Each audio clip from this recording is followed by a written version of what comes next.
It's so fascinating, isn't it? If we take just a moment and we think right now, because I know everyone listening, watching, experiencing this fabulous show right now, you're thinking, oh, like when did I do that? And I'm not trying to put anybody in a shame spiral. That is so not my work. I am anti-shame. But what I'm trying to say is, wow, if you think about how often you reach out to people and your reasoning for reaching out to people, especially women, are you doing it from a place of jealousy?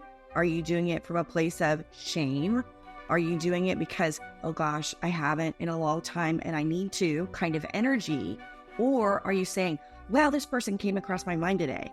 Or I just saw on LinkedIn that they got a new whatever. And it doesn't have to be when they announced they got a new position, right? It could be you came across my LinkedIn feed and I'm so glad that you're on the earth. So just yesterday, by the way, Kim Woods, who's a business strategist and does it kind of through star mapping, she was just coming across my mind yesterday.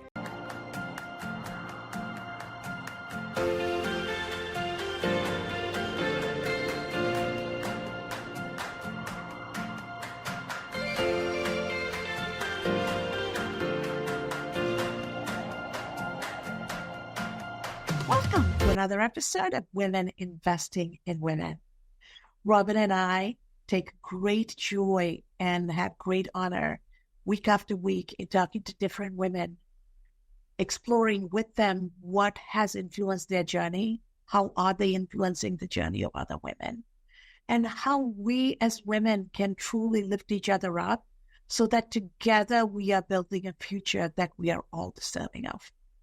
We're living in a world that is created by a patriarchy, that has women in certain roles, and the United Nations strategic goals, sustainable goals, talk about how the very essence of empowering women and bringing them mainstream has a bottom line global impact of $7 trillion US. The power that we hold, the power we have the opportunity to unleash is enormous. And the whole time we are doing work and contributing to society, for most part without pay. $1 billion worth of work is done by women for free all over the world every day. So when we work so hard and so tirelessly for no reward, no recognition, no compensation, nurturing and harmony, you are going to absolutely love the woman Robin is going to introduce today. And she is going to be somebody who's not just going to sparkle off the screen here, but she is going to teach you how you too can sparkle. Take it away, Robin.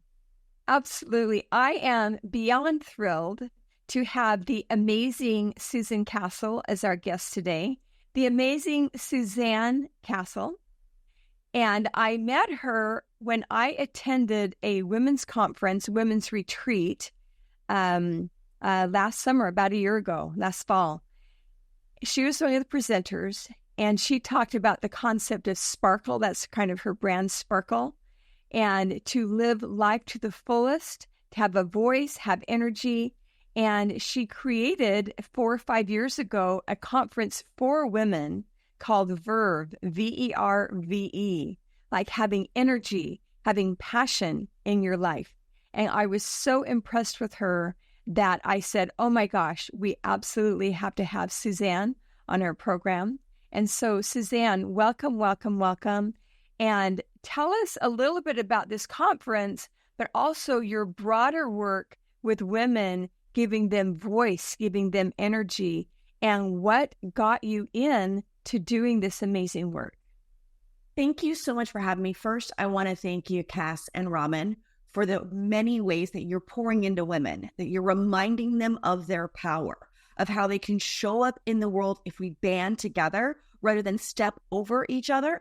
What truly transformative experience the world would have and we would have. And so I am so honored to share some space with you this morning from my home office in Texas and talk a little bit about pouring into women and what that means. And so I appreciate the opportunity. I'd like to start first, not even about Verve, but about the ways that women have failed to come together because we've been taught a different story. So we've been taught that you just have to hustle harder, right? That if you just keep going, the image from the 80s, I'm an 80s kid, where it had the woman who was all dressed up in this suit, and she had a kid that had like the Oshkosh bagosh things on and the wee box, and in one hand it had a bottle and had a grocery sack, and in the other hand had her briefcase. And we were told that we just had to do it all in that manner, and if we just did that all, we would feel better, we would have success. And I have to tell you, that was such a damaging image for women. And instead, the work that I'm trying to do now is to remind women, you need to be in alignment, you need to rest, you need to pour into others. When you pour into others in a different way, not from burnout, but from joy, your life gets better, you receive better, and you're making different choices up here. Most of my work is done in neural dynamic theory and how we can rewire the brain to make better, more aligned decisions that not only help us show up, but help the world feel better. And so part of that work came around 5 years ago when I couldn't find a conference that talked about that. A little bit of networking, a little bit of cheerleading, a little dance party, because I'm a former professional dancer, so I definitely wanted to shake my tail feather a little bit, but that also had talking about how you can make decisions out of alignment. How can you show up for yourself? How can you do your plans without extreme burnout? How can you change your mindset to do the thing that you say you want to do in the world and then make a plan? I found their woo-woo workshops. I found a bunch of strategy workshops, but I couldn't find something that put all that together. And so Verve was born. I love how you took us through that trajectory. And I am super excited to hear that you're teaching women how to break away from the stories we've been told, because stories passed on to us is our preconditioning. And how do we tell a different story so that we make appropriate life possible? Because what is being told to us is impossible. We're so busy chasing our tail, we're never going to get to where we want to be, right? So in that endeavor that you're working with women and helping them find that sass and that sparkle and their place in life, what are some of the challenges you're running into in terms of how women are navigating that journey? Thank you for that question. I will say, first, all my pants are sassy pants. So I love that you would use the word sass. And, I was told as a kid, I was bossy, I was talkative. Now I'm like, I am independent. I have an opinion. I'm not afraid to share it. And you may have a different opinion, but then we're going to have conversation. And so part of that work, that invitation that you're talking about, is to say, how can we sit together? How can we talk to each other? How can I send a text to Robin or send a text to Cass and go, I'm just thinking about you today, and I know you're going to take charge of your day in amazing ways, instead of only contacting people when we need something from them. That's the commerce economy that we've been told works, right? So take and then do. Take and then do. And a lot of my work, especially with women, is about, okay, wait, what story do you want to be telling in the world?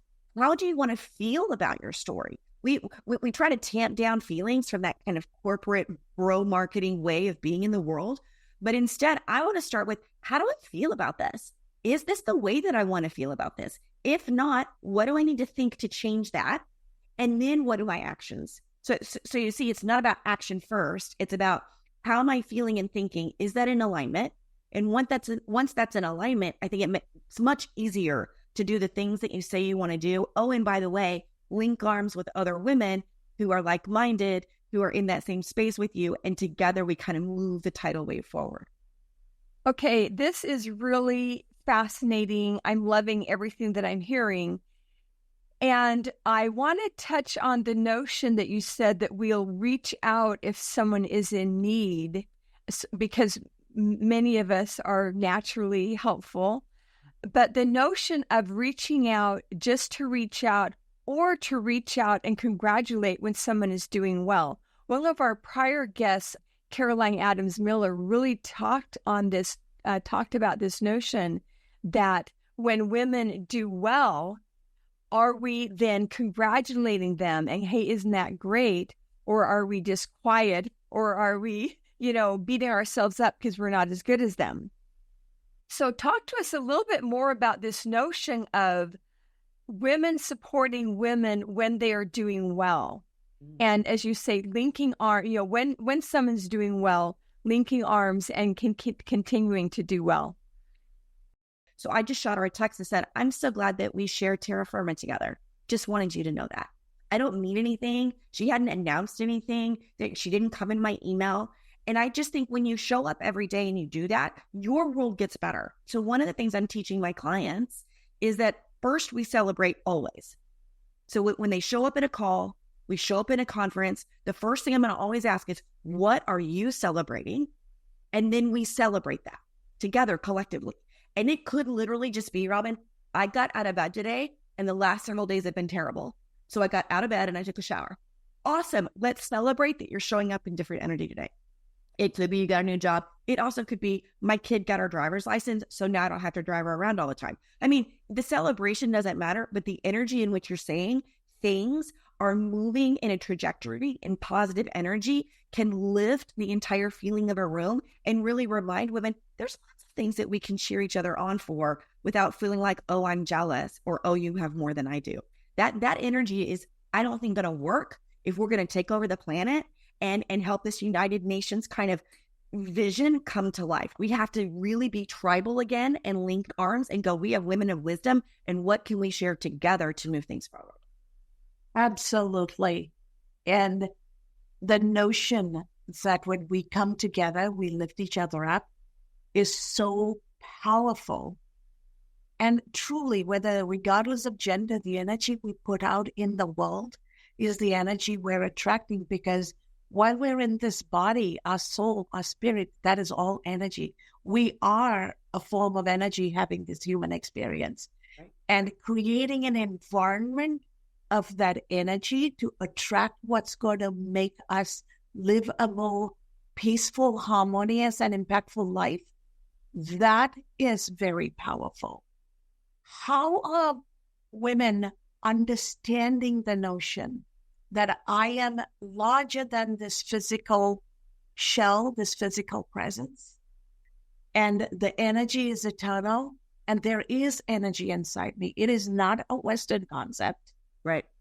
How are you able to get that across and then get them engaged in a way that they see themselves beyond the physicality? Because we're beating ourselves up and beating each other up based on that physicality, but we're beyond that. Right. I love this. And I am so grateful to get to talk about this, because I don't think it's being talked about enough. Right.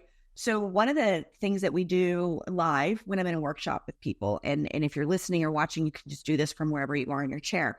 But when the room starts to feel funky, now everyone listening, you know exactly what I'm talking about. You may not want to talk about it away from this because you're like, oh, that's a little woo-woo, but just stay with me for a minute. You can feel when things aren't going right, or you are in a room with people and you feel conflicted, or you open a door to a location and you're like, you have a physical reaction.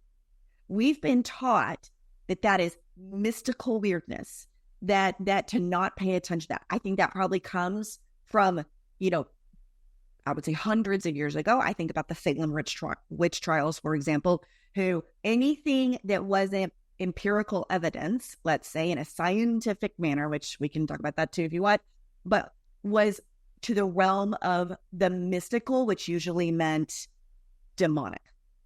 And instead, if we would just recognize we do have physical feelings of things we can't put a tangible word on, okay? So when that happens, I'm trying to teach people, what is that telling you? That's just always the first question.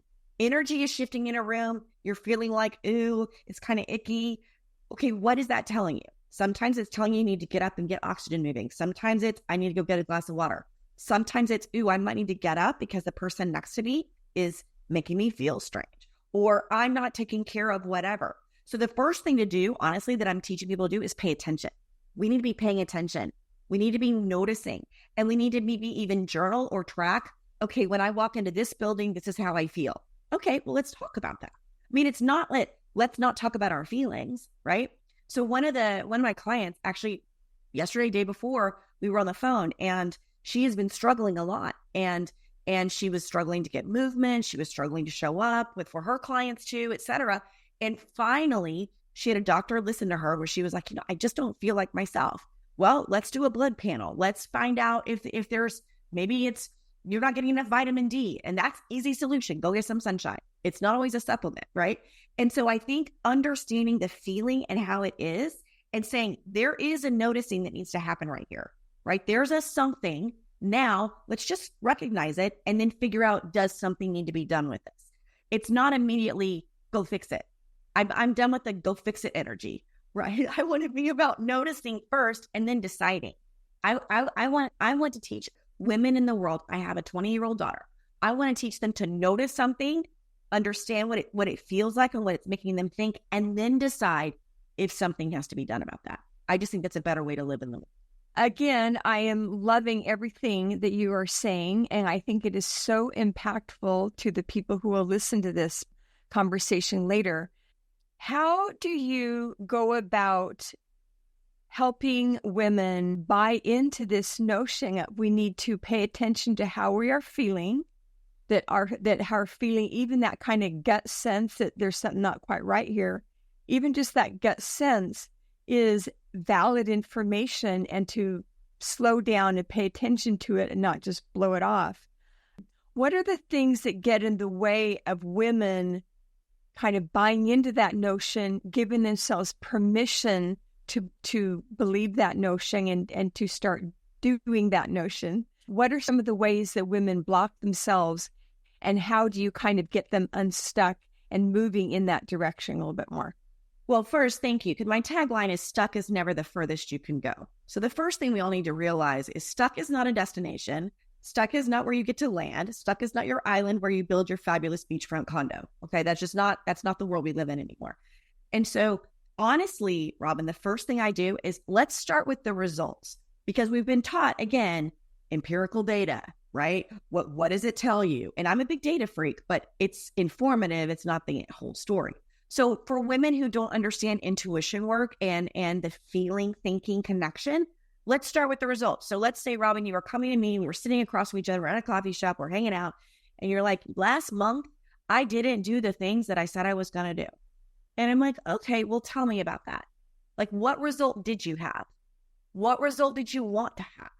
Okay, and as soon as we can get that down, then my next question to you is going to be, okay, how do you feel about that? Obviously, you're talking about it because there's a disconnection. How do you feel about that? And then the next question that I'm going to ask you is, so what are you thinking about that feeling?